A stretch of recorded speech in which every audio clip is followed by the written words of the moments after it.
On today's episode of Let's Grow Together, I talk with Jess O'Connell, and we had such a phenomenal conversation that went in a few different directions. We talked about knowing yourself and how the importance of that allows us to create the habits, and we can't create the habits that we want until we know ourselves. And then we got into creating a monthly habits and how we utilize different areas, and we talked about limiting beliefs and how we can overcome our limiting beliefs. I mean, it was so cool that the different tactics and strategies that she utilizes for eliminating her beliefs. So really cool episode. We get a little woo, which I think is awesome, and I love incorporating this more. Please let me know if you're enjoying these episodes and enjoying the woo, because I certainly am, so I hope you are too. So let's dive into this awesome episode with Jess, but first, the intro. Welcome to Let's Grow Together. My name is Nick Monotadibus, motivational speaker and digital marketing strategist. And this podcast is all about helping you grow both in life and business. Let's dive in. All right, we are back. I am excited. So great. I cannot wait to dive in. We were already talking before I hit record about some stuff that we're going to get into, and it just got me really excited. But before we get into that, real quick, I'd like to welcome Jess O'Connell. How are you, Jess? I'm so good. Thank you so much for having me. I'm so excited to share. Thank you so much for being here. Real quick, tell us a little bit about, who you are, what you do, and who you serve. Awesome. So my name is Jess, and I help online coaches and course creators stand out of the crowd and create messaging that takes a stand for the change that they want to make in their lives. I believe in a solid mix of mindset, systems, and strategies to get you from where you are currently to creating the business of your dreams. Love it. Man, that was like perfect. I'm so bad at those, so I'm glad it came out nicely. Nailed it. Yeah. So, one of the things that I often talk about on this show is really understanding like people's different habits and routines and like how that incorporates to their development and the successes that they've had. And I know that you're big into this, so I'm interested to kind of like dive in a little bit more into this, because what I've found is there are a lot of commonalities among different people. A lot of my guests, they say similar things, but there is some variation. I think it's a cool aspect that you can kind of have your own flexibility into creating your own routine and like your own habits of how it has helped you. So if you could, and I know you mentioned you have some like monthly routine, but I would like to start a little bit first on just like some of your like daily routines of like how you start your day to like set yourself up to have achieve success for the day. I love this question. So I've done a ton of research actually into like the psychology of habits and how to change your habits and these kinds of things. And I've learned a ton about myself along the way. And are you familiar with Gretchen Ruben and her 4 tendencies framework? No. Okay, Tell me more. I love this. So Gretchen Ruben completely blew my mind about 2 years ago when I found her book called Better Than Before.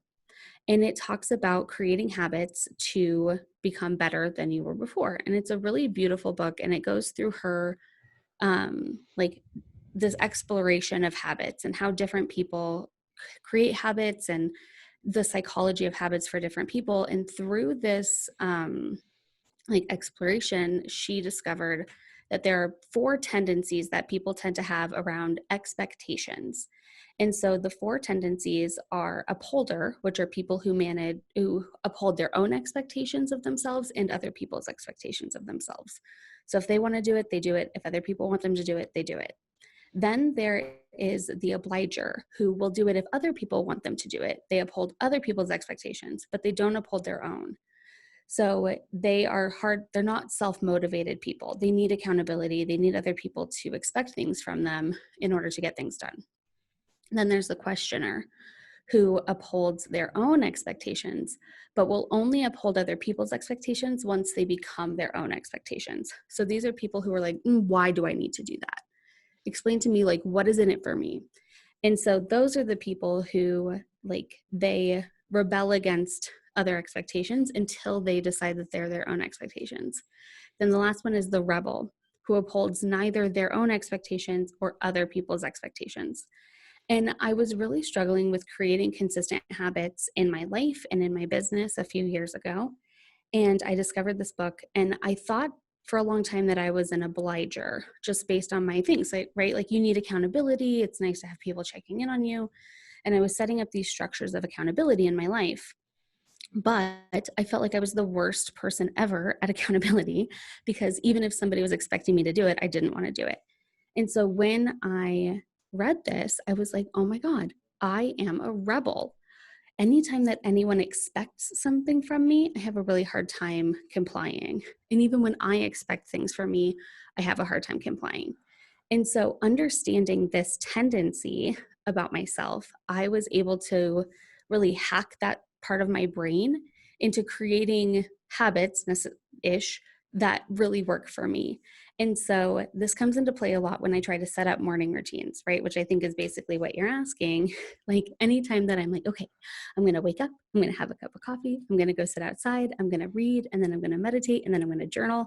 Anytime that I do that, I completely don't do it. Anytime that I set to do something, I completely blow it off because my psychology and my brain rebels against expectations. And so I've learned that I have to do things coming from a very heart-centered want place. If I want to do it, I can do it. But if I expect myself to do it, then I won't do it. It's such a funny thing. And so I meditate regularly when I feel like meditating. I journal when I feel like journaling. I drink coffee every day, but that's more of an addiction than a habit. um, but yeah, so my habits are very loosey-goosey because my psychology rebels against habits. Wow, awesome. This is so cool because it's so unique. I've never heard that before, and I like that kind of analysis because I have met other people and that I've talked to them about this, and I'm like, like make these habits. Like I love Mm-hmm. it. You should try it. And like there's one person in particular in my head that I'm thinking of. And she just doesn't have that mentality. And I'm guessing it's a lot because she's the same, similar Mm-hmm. as you, where she doesn't want that structure. She wants to wake up whenever she wants. Like she wants to meditate when she wants, but she doesn't want that structure Yeah, routine, which is like a little hard for me to even grasp it because is. I am so like I need a routine. I like So which one of those do struggle. you think you identify as? I think the second one The that you obliger? mentioned, yeah, because I find myself questioning things often. Mm-hmm. Like when I was an employee, I always questioned things like, Mm, why are we doing this? Like, what's the point of it? Are there better ways of doing this? And like my yeah, routine is focused on like, well, all of these people that I follow are saying that I should do this. So I have that why and I structure it because of that. But I didn't start doing it until I really started consistently hearing it over and over mm-hmm. again. Part of why I like started this podcast because I wanted other people to have that like same repetition where it's like, hey, these core things are like renowned among Yeah, like so many people.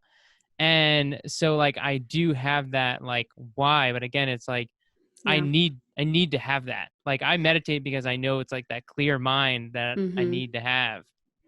So it sounds like you are a questioner that leans toward a holder. So questioners lean one way or the other. So either you're a questioner who, when they don't have the answer, they rebel, or you're a questioner who then finds the answer and upholds. And that's a good place to be, right? You question things and then you decide that they are good for you and then you'll uphold them. It's funny, like that you mentioned the podcast, because I struggle with my podcast for this reason, because I cannot record a podcast episode unless I'm in the flow. And so I luckily have like a bank of interview podcasts that I can throw in when I have nothing to say. But I cannot sit down and say, okay, we're recording this podcast today, because if it's not coming out of me, it's not happening. And so I've learned how to hack my stubbornness in my brain into how can I make this work so that I am consistent in my podcasting without having to be in the flow and feeling like I can ramble off some amazing stuff every time. Yeah, and that's an interesting part of just like really knowing yourself Mhm. and working best with yourself. Mhm. And I think that just goes to show the importance of like being adaptive and trying new things. And just because something works for someone else doesn't mean it's going to work for you, but it also doesn't mean that you shouldn't try it because you think it's not going to Yes, work for you. You got to try it, and then you may be able to find variations, alterations, you know, with creating these habits. Because again, it takes time like to figure out what works for you. There were certain things when I first got it started that I like to do, and I was like, man, I really don't like to do this. And so I yeah, just, you just cut it out. If it for doesn't sure. work for you, you know, move on. As I have to say too, as a coach, understanding tendencies and like having this as one of the things that you identify with your clients to begin with is so helpful in coaching people. Because, for example, I have a client who is also a rebel, and I know this about her. And if I give her homework, she doesn't do it. And she doesn't do it because I gave her the homework. But if we're talking about it and it's an idea that she can implement, but I don't expect her to do it, she'll do it. But because I understand that about her, where there's some people who have a coach because they need accountability and they need homework, they need that structure. And so understanding this psychology, and there's a quiz online, luckily, so you don't have to guess what people are. They can take a quiz and tell you, like, hey, I'm an upholder. And you're like, fabulous. Anything I tell you to do, you will do. And everything you want to do, you'll do. And it's funny because as a rebel, it's similar, right? Like anything I want to do, I'll do. And that's why I'm successful in my business, because instead of having expectations, it all comes from a place of want. And so I stopped setting those expectations, and that's when I started succeeding in business. Interesting. Yeah. I definitely do have the upholder side where like that's what gets me going. It's like, Mm-hmm. oh no, someone's expecting me to get this done. I'm gonna make sure I get Yeah, it done. Like that's like it motivates me too. So it's like um again, just like knowing myself where I'll yeah, invest in certain things, knowing that I need that like kick in the butt to get moving. totally. Where I'm the total opposite. Like if someone's expecting it of me, it's not going to happen. I don't I want to do it. like I'm not do my gonna. best to not have people expect things from me. That's great because you just always be surprising people. And oh, I'm not Exactly. expecting. Oh wow, Oh, Jess, look. this is amazing. Exactly. Love it. So that was a little bit of a tirade, but I think that's valuable. I definitely recommend. So she has a book on the four tendencies too. That really, so she has one called Better Than Before, which kind of introduces how to create habits, like different styles of habit creation and learning, and just the way that people are different, which was so fascinating to me.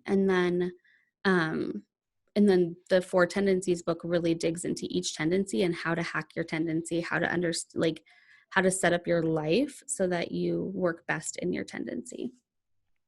Yeah, It's I so think this cool. is this is awesome and extremely valuable. And I'm always looking for new habit books. So Mm-hmm. this is perfect. This will definitely get added to my list. I think I have an Audible credit that's ready to go. Well, So there you go.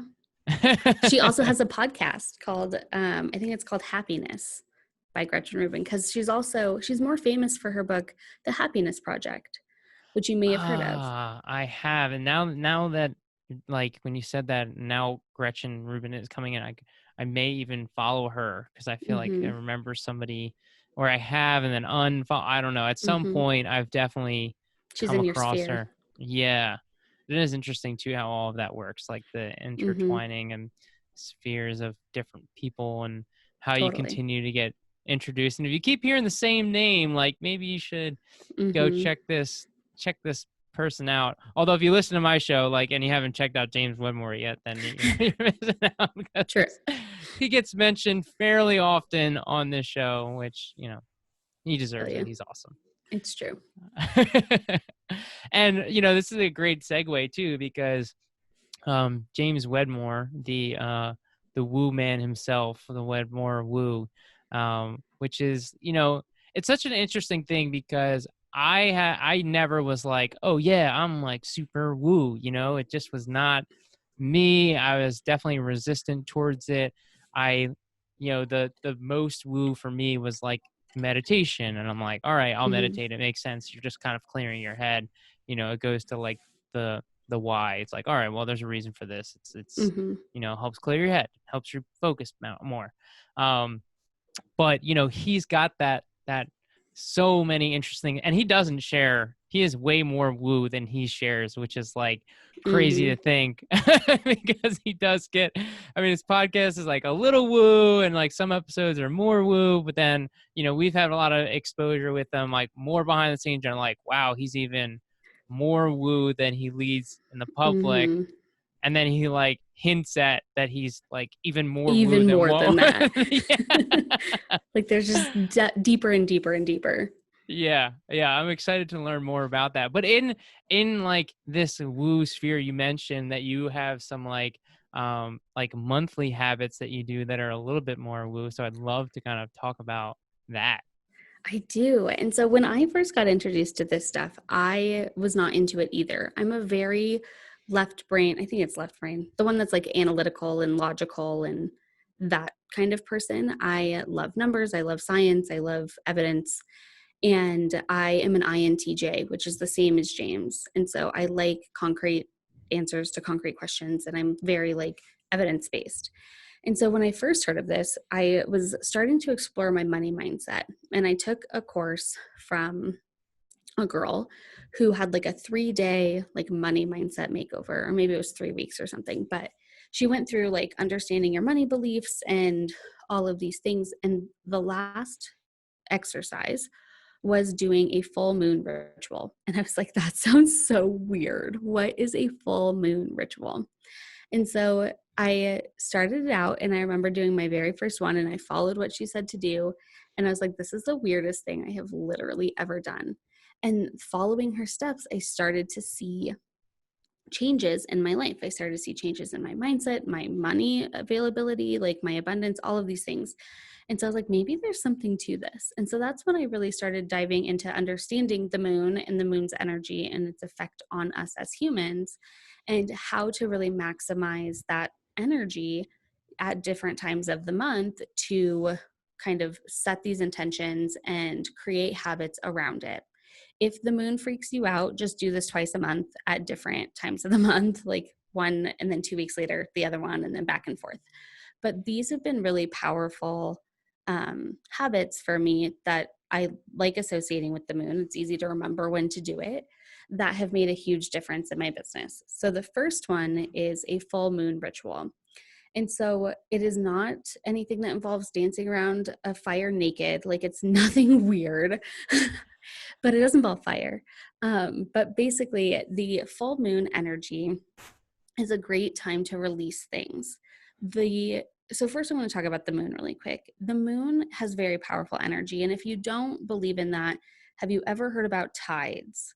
The literal ocean is influenced by the energy of the moon. So if you don't think that us as humans, who are like 90 odd some odd percent water, are influenced by the energy of the moon, then you're crazy, right? Like the moon is a very powerful energy body, right? And so understanding that our moods and our like productivity and everything, our bodies are influenced by the moon, is a truth that you'll just have to accept. And so aligning this like monthly routine around the full moon really maximizes the energy of this. So during a full moon, what I do is I really start paying attention to the beliefs that I have that are holding me back. These are like the things on that feedback loop in your brain that you find yourself saying over and over again. Like, who the hell am I to be doing this? Like, I'm never going to be successful. What am I thinking? For me, when I started doing this around money, it was really like we never have enough money. There's never any money. Money always goes, right? I just had these feedback loops in my brain about money and about my success and about who I was meant to be and all of these things. And the intention on a full moon is to release that. And so what you do, and it's really like, it's a beautiful symbolic thing, an energetic thing, but this is what I do every month. And I've been doing it for almost 2 years now. And oh my gosh, where I started with all these shitty money beliefs to where I am now, like, is a complete 180. And it's not just about money. Like anytime that I find this belief creeping back into my head, and I love that I get to do it monthly because it's like a monthly clearing of this crap, um, I get to renew the more positive beliefs about myself. So the first thing that I do is I write down the beliefs that are no longer serving me. So I get a piece of paper and I write the beliefs that are no longer serving me, colon, and I write them down in the form of a belief, like I'm not good enough, or people don't care what I have to say, or I can't trust people, or whatever is coming to me that month. And then on another piece of paper, I write down the empowering beliefs that I'm calling in, colon, underline. And then I write down the new beliefs that either can correlate with the ones I'm letting go, or they can be totally different. Like I am a leader. I am brilliant. Like I am a money magnet. Like abundance always flows to me. There's some other fun ones that I love, like the more I spend, the more I make, and the more fun I have, the more money I make, and things like that that I'm calling in. Basically, like affirmations. And then I go outside under the full moon and I look at the full moon. And you don't have to go outside, like the energy works inside too, but I love the energy of the full moon. So I like to look at it. And I take the ones that are no longer serving me and I read them out loud on my front porch, looking at the full moon. And my neighbors probably think I'm a crazy person, but this is what I do. And I read them all out loud. And then I burn them. And I light a lighter, light a match, and I watch it burn. And I hold it until it almost burns me. And then I drop it. And as it's burning, I focus on those things leaving my body, right? The actual beliefs burning up and leaving. And then I take the piece of paper with the empowering beliefs and I instantly read them out loud again and call them into my life. And the reason why you do it back to back is actually the universal law of the vacuum. Anytime that you remove something, the universe wants to fill it with something else. And so if you're pulling these beliefs out of your mind and out of your subconscious and burning them, you're leaving a vacuum. And so filling it with more empowering beliefs kind of resets that and fills that void, which the universe wants to fill anyway, because that's the nature, like that's the universal law of the vacuum. And so you fill it back in with positive beliefs, and then you have a nice little piece of paper with affirmations that you can look at regularly if you need them, but they're already kind of tucked right into your subconscious through this little ritual. So that is my full moon ritual that I do every month. That is so cool. I think that's awesome. Certainly has its woo side, but yeah, I mean, I think that we often hold our, we all have limiting beliefs. It's part of it, Mm-hmm. and we want to focus on what our limiting beliefs may be and how we can overcome them. But in this like practice, it almost like simplifies it. It's like, oh yeah, Mm-hmm. it's like actually not as complex as you may think. You don't need to spend hours upon hours to like fix this belief you had. Just burn it and just call it a Mm-hmm. day. I love letting it be easy, right? Like that's a belief that I held on to for a long time, that like shifting my mindset had to be hard, or that the harder it was, the more rewarding it was. I feel like that's one that we all operate under. Like good things don't come easy, right? Isn't that such a piece of shit? Like that's such bullshit, right? Good things do get to come easy. Why is this ingrained to us as children? But yeah, it gets to be as easy as burning it and letting it go. And anytime it comes back to you, because it will, right? Like our brain literally has grooves of thoughts that we've thought a lot. I instantly am like, that's not the belief anymore. Like, that's not what I believe. And I fill it back in with something else. So if you have corresponding ones, if you're like, oh my God, who the heck am I? The corresponding is I'm me, like I'm amazing, I'm a leader, I'm whatever. You can fill it in with the new belief and just like start to realign that pattern, that brain pattern. And yeah, it's a really powerful thing to just let it be as easy as burning it and letting it go. And then every month doing it again. And sometimes the same ones will pop in there. Some are really sticky beliefs. And I've even had weird shit happen where like the paper will not burn. And I'm like, come on. And it's like the universe being like, these are going to be really hard to get rid of. And I'm like, burn. But it's always like, it's such a good feeling to watch them go up in smoke and be like, peace out. Like, thank you for serving me. Get the heck out. Oh, that is so awesome. Yeah. Just that's so funny. The ones that are gonna stick with you be a little bit harder, which makes sense. Again, Hmm. like great change doesn't happen overnight. And, Exactly. some of these may stick with you, but I just see this as like a really cool, and also like, who doesn't want to sit in front of the moon and burn some stuff? I mean, just Right? like that side of things. I mean, maybe roast marshmallows while you're out there too, Totally. like, why not? Totally.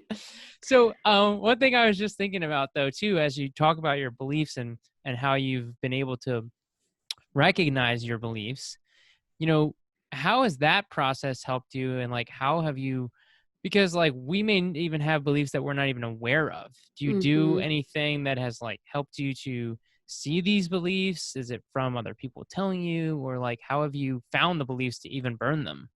Yeah, that's such a great question because I feel like we walk around before we're kind of awake to these thoughts in our mind.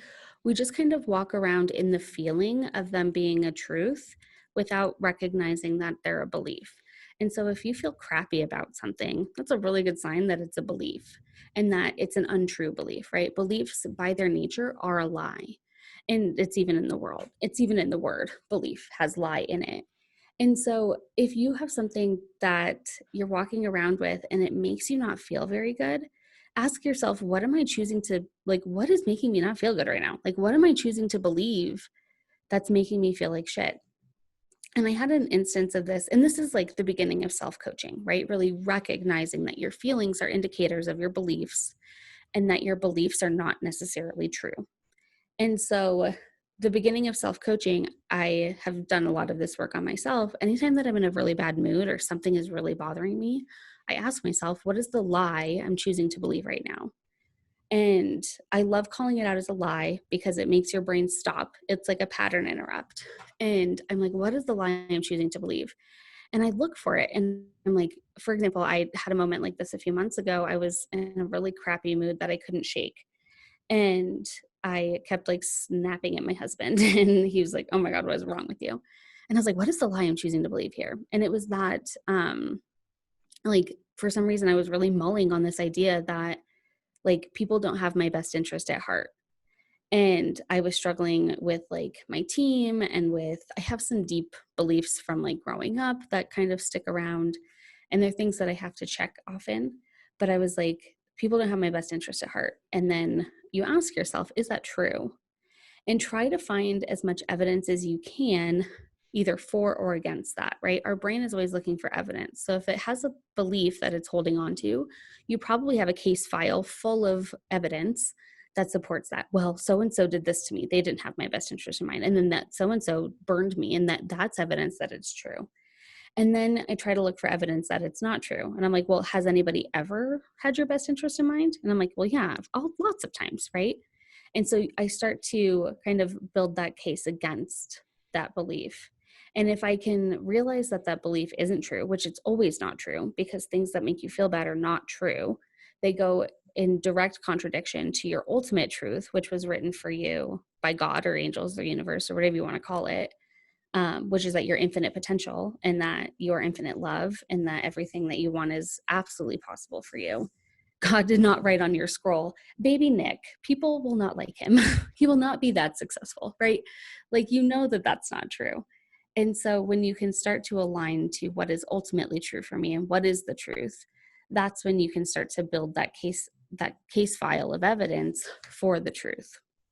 And so when those pop up for me, I put it in my notes in my phone because it's much easier to remember things as they're happening than try to recall on a full moon, like, what are some things that I'm struggling with right now? Like, as you feel them, or if you feel imposter syndrome, or if you feel things that are coming up for you in your business, or just those thought patterns that you find yourself in the loop of catching yourself and saying, why am I choosing to believe this right now? And reminding yourself to burn that shit when it's time. Love it. Yeah. It's such an interesting aspect of like being self-coachable, and becoming self-aware of Mhm. these different areas in our lives. And it's so hard sometimes to be able to see that, and be able to become more self-aware to these limiting beliefs. I love that you said like belief, and there's like a literally says lie in a Mhm. belief. And that's such a fascinating thing for us to kind of like really reflect on. Like, what are your beliefs and are they a lie? Like let's Mm-hmm. recheck them. And the other thing that you talked about that I think is so important is we have a very factual distinction, our brains, by the way that we function. I talked about like wanting to know the why, and it's like, well, this is a similar aspect in that where's the evidence? Like, what evidence supports the belief and the things that we are Mm-hmm. saying we can or can not do? And the only way that we're going to be able to like overcome these beliefs is taking the time to like write it out. Like, where is this limiting belief coming from? Like, is this Mm-hmm. factual? Is like, okay, well, maybe this one thing happened, but are there any other times where this was not the case? And then next thing you know, you got like 20 things that go against your limiting belief and like two that go towards it. And it's like, all right, well, Mm-hmm. which one do you want to go towards? Right. And then it's a choice, right? Like then you get to choose. Which one are you going to choose to believe? The one that Susie from 6th grade said about your potential, or the one that everybody else in your whole freaking life has said about your potential? Yes. Susie. Damn Yes, Susie. Susie. Yeah, Exactly. no, it's exactly it. And that's such an important aspect of this in that choice. You have the choice. Like, oh, I can't do this. Well, do you really want to believe that you can't do that? Is that fun for you? Like, do Mm-hmm. you Is that enjoy? serving you? Yeah, like, and that's the question. Like, is this serving me? Is this serving me? Does this, like, one thing that I've been like going through recently is like I really haven't been drinking like at all. I was just on vacation for 4 days and I didn't have anything. And I was at Nice. my friend's house like before then and just like just not, and I just have just been having this thought. I'm like, this isn't serving me. Mm-hmm. And so, and again, I'm not saying like, you don't have to drink alcohol. I'm just saying like figure out in your situation what's serving you, what is not serving you, and like can you eliminate it, or Mm-hmm. bring to somebody's attention. If somebody's like constantly having the same conversation with you and you're like, this conversation's not serving me, bring it up. Like, Yeah, talk to them about it. Like, have I you love had that. instances this where this has happened? I'm sure, just like eliminating the things that aren't serving you. Oh my gosh, so much. In the process of up leveling and really becoming the highest or the continual higher and higher version of myself, I've eliminated so many things. And I recognize, or I've of course I have a framework for everything. It's ridiculous, but I've created a framework of shifting my identity and like becoming my next level person. And one of the very first thing is your environment and taking a look at the people, the thoughts, the things in your environment and how that influences you and your energy. And I have a lot of friends that I am not friends with since really embarking on this journey because I realized that having them in my environment was not serving my highest good. And so there's a lot of people that I just released them from my zone and so much negativity with them, right? Like I feel like we all have those people that we like magnetize to because of their negativity and we want that and we kind of feed off of it together. And when you're big enough and you believe in yourself enough and you're confident enough to let those people go, the whole world opens up for you. I mean, I feel like it's such a stark contrast of where I was even 2 years ago to where I am now, with a huge piece of that with changing my environment and changing the people that are in my environment. Yeah, it's such a huge thing. I actually did a whole episode on that, and Siobhan, who we talked a little bit about that too. Like your Mm-hmm. environment plays such a crucial role for you to develop. If you have like limiting beliefs about yourself, and like you look at the conversation you're having, and it's like, well, Mm-hmm. that's because I have somebody that keeps telling me I can't do this. No wonder why I feel that I can't do it. Yeah, You know, and that's so it's huge.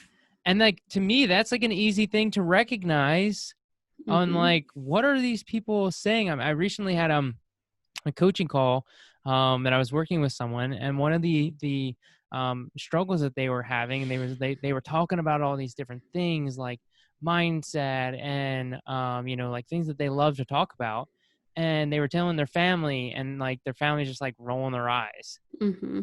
And, I'm like, well, is this your audience? And he's Right. like, oh, well, I guess not, and it's Mm-hmm. like, just because the environment that you're in is not helping you grow does not mean that what you're doing isn't going to help you grow. It just means you need to Change your change your environment. environment, change the conversations. And, in some cases it is your family, and that, but it just means stop having those conversations with those people.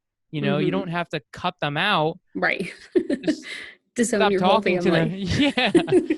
Just like stop talking to them about it. They don't want to hear it. And Yeah. so you're just going to kind of come off like, a little kooky, which, Never hurt but anybody. yeah. But then you find the other people and you're like, I'm not crazy. Look at all these people that think the same way that I do, and for so long go through this like experience of like, why am I thinking in this way? Why do I feel like I'm alone? And then all of a sudden you start to find more people and more people and more people. And you're like, oh, got it. Like things start to Mm-hmm. click. You start to develop more. Like, I mean, this group that we're a part Yeah, of. I mean, it's amazing. It's amazing. definitely. It's all facilitating all of our next levels being together.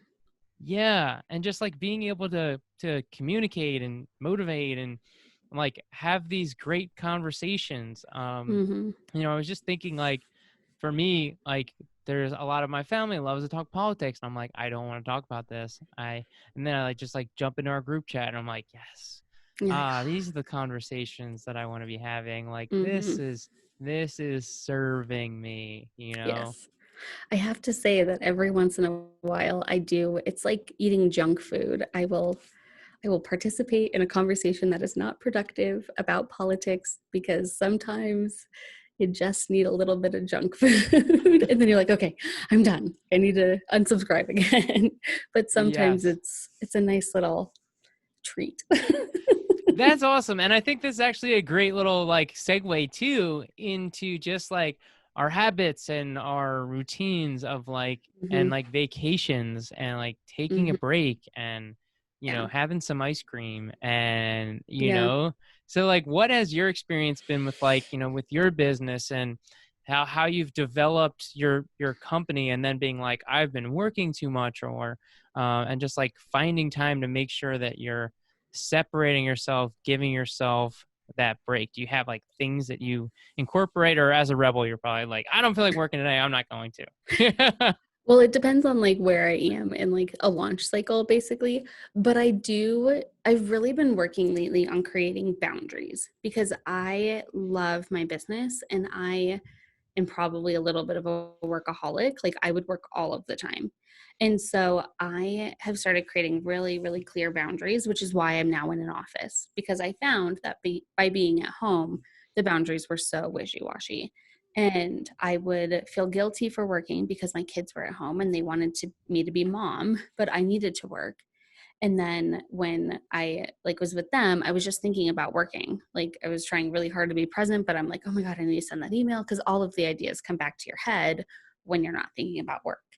And so a couple weeks ago, I moved into this office and it really has given me the time and space boundary of like work is at work and home is at home. And I can really be fully present in both.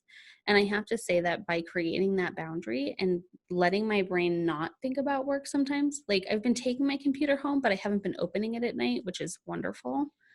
It really gives me that space to like take a break and recognize that like nothing bad is going to happen if you stop working for a minute, right? And so having a team and having that infrastructure has been really helpful for me too, where I can say like, hey, let's get this done. You can message me about it, but like I'm not going to be working today. And that's really been powerful too, because I believe that the more fun you have, the more money you make, and the more rest you take, the more money you make. And so taking that time off is so important and making sure to like plan for that and schedule it or do whatever you have to do to make sure that you take that time off. And like, I don't work on the weekends anymore, where I used to work on the weekends a ton, and I don't work at night anymore. And just kind of giving yourself those breaks to go enjoy the spoils, because I hustled for so long for what I have now that I never took a break, and it nearly like destroyed my marriage and everything. Like, it was a bad thing because I was so like laser focused on my goals. And so now I make sure to take the time. That's awesome. Yeah, and I feel like that is such an important part. I just had a vacation and I was like very much stepping away. I did some stuff in the mornings, but some of it was just like I was watching some courses or like Mm-hmm. just like doing some minor things to follow up with some people.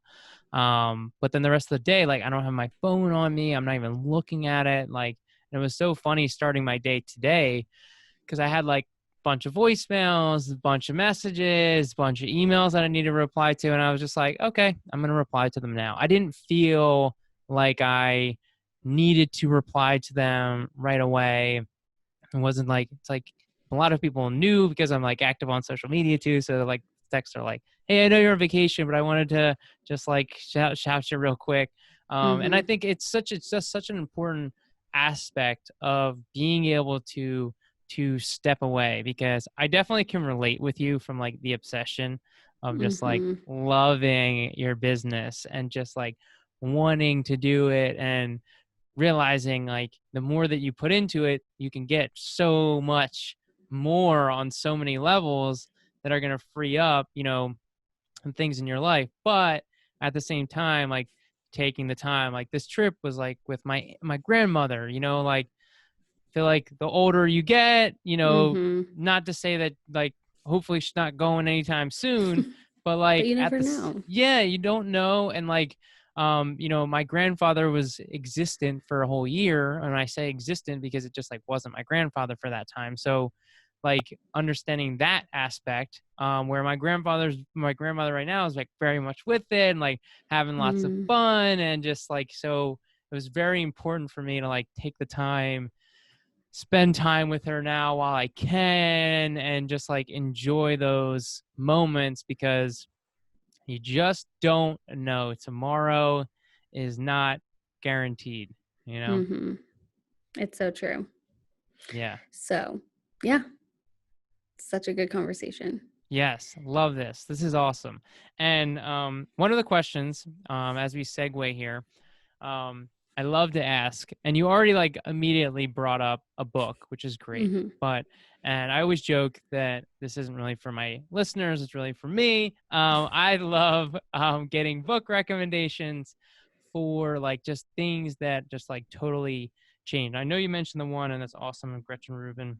Mm-hmm. Check that out. But is there any other book that like you always recommend, that it's like this is the book that just like changed my life? It's like the book that you gift to other people. Do you have that book? I do. And I told you about it earlier, but I'll tell your audience about it too. It's called Go Giver by Bob Burg and somebody else. It's co-written. It's a parable. So it's a personal development book, but in the form of a story, which I love. Parables are so much easier to digest and kind of learn through a story. It's very short. I think it's like 100 pages. The audiobook is less than 3 hours. And it's such a good read and a good listen and such an amazing lesson. So it talks about giving and the 5 laws of stratospheric success, which all are around like giving more in value than you receive in payment, and like this whole philosophy of being a go giver, not a go getter, and how that comes to play in the main character's story. It's really interesting. Awesome. Yeah, I can't wait. I'm definitely checking that out. As I Yeah, mentioned before we hit record, definitely going to be the it's book to so check good. out. I should Awesome. listen to it again. I've read it like 4 times. I love doing that. I love listening. I mentioned The Alchemist to you before too, and like Mm-hmm. I've listened to that a few times. I feel it's so important to like go back, and I forget what I was listening to recently, and they were like, stop thinking about the next book that you're going to read and go back and read another, go back and reread Mm, one and actually implement the things that they talk about. So yes. many of us are just like, oh, what's the next thing? What's the next thing? Mm-hmm. You're like, well, have I even implemented the last thing that I learned about, like that repetition is so critical. And I feel like every time you re-listen or reread it, you get something new. Yeah, 100%. Yeah, there's so much in depth. Like your brain can only process so much at one time, especially even like bigger books, longer Mm-hmm. books, of like giving it the time. Sometimes we just like crush through books and it's like, all right, well, did I even like really take that Yeah. in? And I take notes on the things that I'm going to do? How are we incorporating and implementing? It's such an important aspect. Mm-hmm. There's so many people who are personal development junkies who never actually implement anything. Yeah. And just like learn, learn, Mm-hmm. learn, no One of action. one of my mentors calls it shelf development. I love that. Oh my gosh. It's That's not too funny. self-development, it's shelf development. Isn't Oh that funny? man, that is and super accurate. You just like pile up these books, pile up these courses, and and it's just like one of those things that why people aren't getting the results they're after is because they just jump from course to course, jump from book to book, Mm-hmm. and don't actually like take action on the things that you're listening. And hopefully you're listening to this and you're like, all right, I'm gonna start taking Maybe action. I'll I'm gonna burn start. something this month. Yeah, exactly. Light some stuff on fire. The next Awesome. full moon is on August 3rd. August 3rd. Okay, what's the one after that? Because I think this is going to go live After after that, that. let me find it. I have an app that helps me track the moon.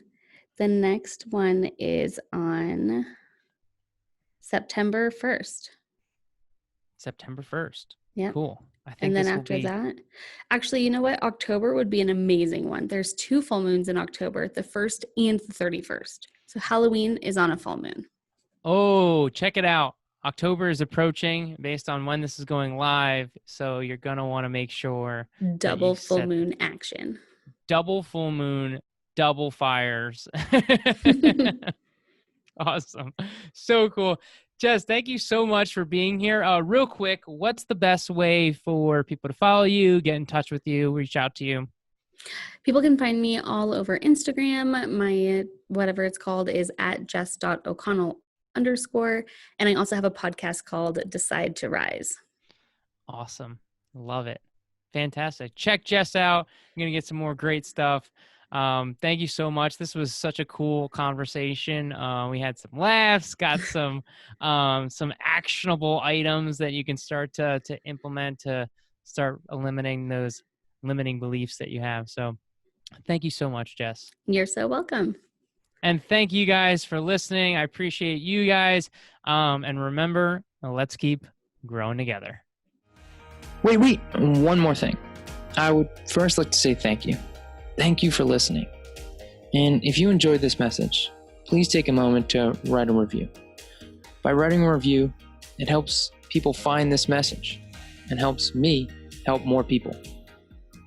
And if you really, really liked it and you think this message could help someone else, take a screenshot, share it on Instagram, and please tag me at Nick J. Boni, NickJBoni, so I can show my appreciation for you. We can all win by helping each other grow. Thank you. Take care, and I'll talk to you soon.